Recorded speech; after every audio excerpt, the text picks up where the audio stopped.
आपका बहुत बहुत स्वागत है हरियाणा डायरी में और मैं हूं आपके साथ वर्षा शर्मा। हरियाणा सरकार वर्ष 2047 तक विकसित भारत के संकल्प को साकार करने की दिशा में नायाब सरकार ठोस और दूरदर्शी कदम उठा रही है। नमस्कार, आप देख रहे हैं हरियाणा डायरी और मैं हूं आपके साथ वर्षा शर्मा। उद्योग, शिक्षा, कृषि और अनुसंधान जैसे क्षेत्रों को एक साथ सशक्त बनाते हुए प्रदेश की अर्थव्यवस्था को नई गति देने की तैयारी है। आगामी बजट के लिए सरकार की नीति क्लियर एंड कट है। मुख्यमंत्री नायब सिंह सैनी ने कहा कि प्रदेश सरकार ने आगामी बजट के लिए ये लक्ष्य रखा है कि बजट अधिक से अधिक रोजगार परक और उद्योगों के अनुकूल हो, ताकि प्रदेश की अर्थव्यवस्था को मजबूती मिले और 2047 तक विकसित भारत की यात्रा में हरियाणा का योगदान अग्रणी हो। बजट पूर्व परामर्श बैठक का लक्ष्य संबंधित हितधारकों के बहुमूल्य सुझाव लेकर प्रदेश में अधिक से अधिक उद्योगों के अनुकूल माहौल बनाना है। उन्होंने विकसित हरियाणा विकसित भारत पर जोर दिया। हमने जो एमओयू साइन किया है, एमओयू साइन का हमारा जो उद्देश्य है, हमारा उद्देश्य ये है कि हम जब विकसित भारत की बात कर रहे हैं और जब हम विकसित हरियाणा की बात कर रहे हैं उसके साथ जोड़ करके कि वो कौन कौन से पैरामीटर्स हैं जो 2047 के अंदर हम आज वो पिलर्स खड़े करेंगे। आने वाले समय के अंदर उन पिलरों के ऊपर कुछ लोग और आगे बढ़ेंगे और फिर उन्हीं पिलरों के ऊपर ये विकसित हरियाणा मजबूत नजर आएगा। हमें उस तरफ बढ़ने की जरूरत है। मौका था पंचकूला में आयोजित कार्यक्रम का, जहां प्रदेश के मुखिया ने राष्ट्रीय शिक्षा नीति के प्रावधानों और सतत मूल्यांकन के लिए national education evaluation and validation यानी नीव पोर्टल का शुभारंभ किया। साथ ही मुख्यमंत्री की उपस्थिति में ज्ञान सेतु पहल के अंतर्गत Swarna Jayanti Haryana institute for physical management and विभिन्न विश्वविद्यालयों के बीच एमओयू पर हस्ताक्षर किए गए। मुख्यमंत्री नायब सिंह सैनी ने कहा कि ये सूबे के शैक्षणिक इतिहास में एक महत्वपूर्ण मील का पत्थर सिद्ध होगा, क्योंकि हरियाणा के शिक्षा परिदृश्य को एक नई दिशा मिली है जो प्रदेश के भविष्य को सशक्त आधार प्रदान करेगी। सीएम सैनी ने कृषि संघ हॉर्टिकल्चर को भी बढ़ावा दिया। परंतु विचार आया कि ऐसे परिवारों को, नहीं तो आपके सामने क्या स्थितियां थी, पूरा वातावरण बदला है, बदल करके लोगों के जीवन को सुगम सरल करने का काम किया है, उसकी एक समस्या का समाधान किया है।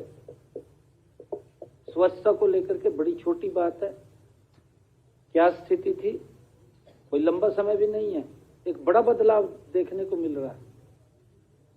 ये विचार आया, प्रधानमंत्री जी लाल किला से इसकी चर्चा करते हैं और जिन लोगों की कल्पना नहीं है वो उसका मजाक भी करते हैं।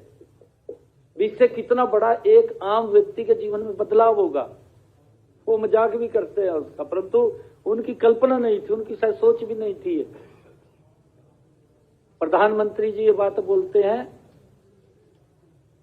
उन्होंने जो शौचालय बना करके दिए हैं, इज्जत घर,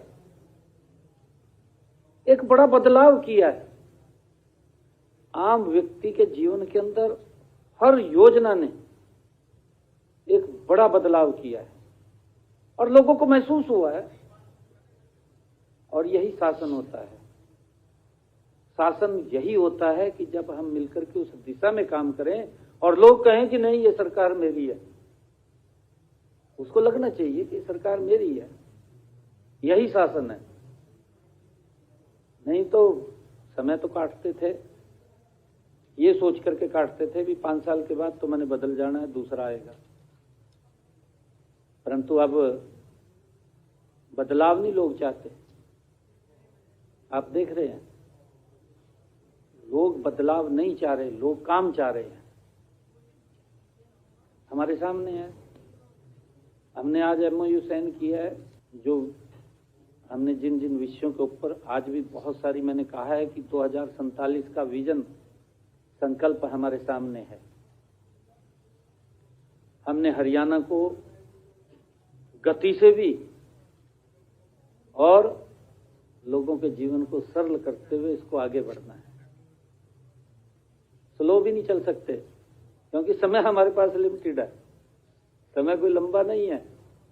2026, 2047 हमारे पास 21 साल का समय है, लंबा समय नहीं है, देखते ही देखते निकल जाएगा। हम जिस भी विषय को पकड़ें या जिस विषय के ऊपर हमारे ध्यान में आए कि हम क्या कर सकते हैं और लोगों के जीवन के अंदर बदलाव लाने के लिए। मुख्यमंत्री सैनी ने कहा, बजट में पहली बार शोध के लिए 20 करोड़ रुपए का प्रावधान किया गया है, जो एक महत्वपूर्ण और ऐतिहासिक कदम है। आप सब को आज मैं बधाई भी देता हूं, क्योंकि आज आपने उस दिशा में कदम बढ़ाते हुए MOU साइन किया है। इस MOU के रिजल्ट आने चाहिए एक, और इसमें हमारे राज नेहरू जी हो बखूबी लगे हुए हैं, देखते हैं हमारे अधिकारीगण लगे हुए हैं। हमने बजट के अंदर ये पहली बार रिसर्च के लिए 20 करोड़ रुपए का प्रावधान किया, ये पहली बार हुआ है। हमारी सोच थी, मैंने कहा जब बजट ये तैयार कर रहे थे, हमने कहा कि हमारी यूनिवर्सिटीज रिसर्च के अंदर आने चाहिए, हमारे बच्चे जाएं। आज भी हम देखते हैं कि हमारे यहाँ से वाटर लॉगिंग कितना हो रहा है, सेम की समस्या आ गई हमारे सामने। आप देख रहे हैं कितना, मेरे ख्याल से 5.5 लाख एकड़ भूमि इससे ग्रसित है। हम बिल्कुल एक यूनिवर्सिटी उसका जिम्मा ले और जिम्मा लेकर के उसके ऊपर पूरा सर्च करे, कैसे उसका समाधान हो। कर रहे हैं हम समाधान, हमने 1.25 लाख एकड़ को उससे मुक्त किया है, परंतु मुक्त तो इससे किया हमने, वहां ट्यूबवेल लगा दिया, नीचे से पानी निकाल दिया। हम क्या कर सकते हैं, अलग उसका खर्चा भी कम हो और जल्दी काम हो, उसके ऊपर हमें, और आने वाले समय के अंदर भी ये सेम की समस्या खड़ी ना हो। अगर खड़ी होगी तो हमारे पास उसका समाधान है, पहले हमें करना चाहिए रिसर्च उसके ऊपर।